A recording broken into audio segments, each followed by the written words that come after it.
Have you ever woken up in the night, you're all warm and snuggly in your sleeping bag, except for one thing, your nose is cold.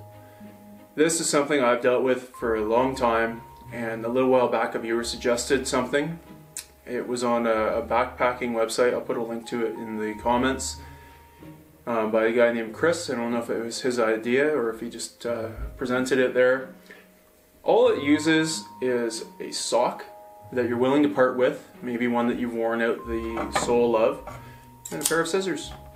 With one cut down the middle, and no sewing, no other skills needed whatsoever, you can have a snorkel. I've got two balaclavas here, one that will go up around your nose, one that just goes around your face and leaves your whole face exposed. This one provides no warmth for the nose. If I do it all the way up, like this, well, I can't really breathe, so that's a problem. And this light merino wool balaclava, it can cover my nose like this, but I can't really breathe through here that well. I can if I had to, but all your breath, the moisture from your breath is getting expelled here. It even has a little hole here which you can open up and breathe through your nose a little bit, but I just find it, as you can see, it doesn't really fit as well as I'd like. I feel like the snorkel is a better option. It just suits the purpose better somehow.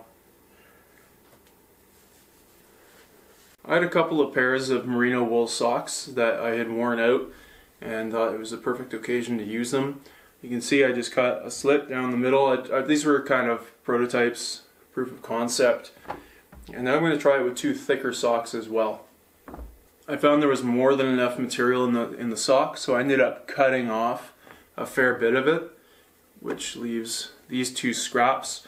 A little trick in the winter or in cold conditions, if you're fishing and you want to have your fingers exposed, put something like this, like a tennis wristband, around your wrist. It'll warm your wrist, and that'll warm the blood going into your hands and fingers and help keep them warmer. So if you find you have scraps at the end of this process, this is something you can do with them. I've got a shorter amount of fabric here and a longer amount of fabric here, which will like droop over your nose if there's too much. So I'm going to try the shorter end. And that's all it is. There's a bit of insulation around my nose now, but I can still breathe fine. Ah, yeah, that's good breathing. If I flip it around and use more fabric, you'll see that it droops, kind of like an elephant trunk. And if you want more warmth, you're going to have it here. But I feel like my breathing is a little bit obstructed. So I could just cut off a centimeter or two off this and it'd be fine that way. I tried reinforcing one of them with sewing, thinking that eventually just pulling it around my head, it would start to rip here and elongate and then get too loose. So I sewed this end. That doesn't work because then you can't open this up. So don't try to over-engineer this. So I'll do one from scratch here. You can see this sock has a hole in it and the other one's already gone, so this is a good candidate. I want this end to be the end I breathe through. So I'm going to start with a cut like so. I'm going to give myself more than enough trunk of the nose here. Because I can always cut into that more to shorten the trunk. And on that website they call this a sockle, which I think is a reference to a snorkel, but I like snorkel better. So now I've got a small hole there which I can put my scissors into to cut both halves of the sock. And I'm just going to cut down the middle. It's not a science. You can't really mess this up. And if you do, you just wasted a sock that had a hole in it anyway, so no harm done.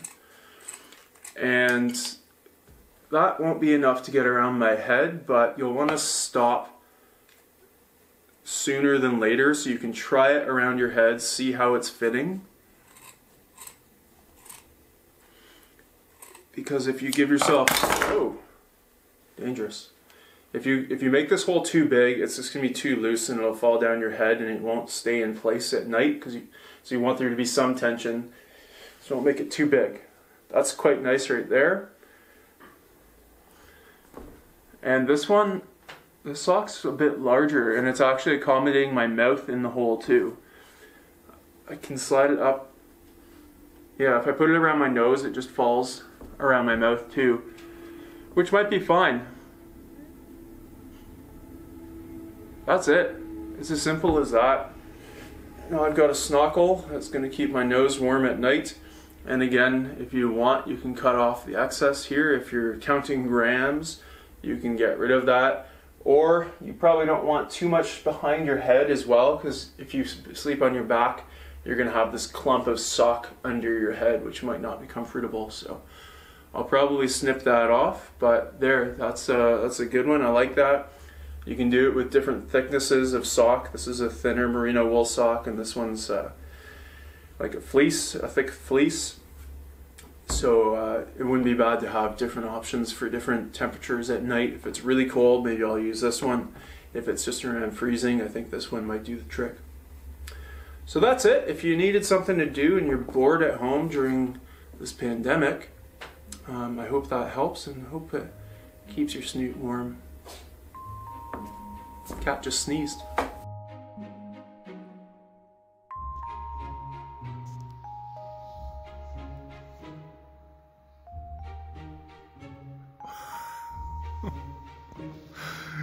You don't like it, do you?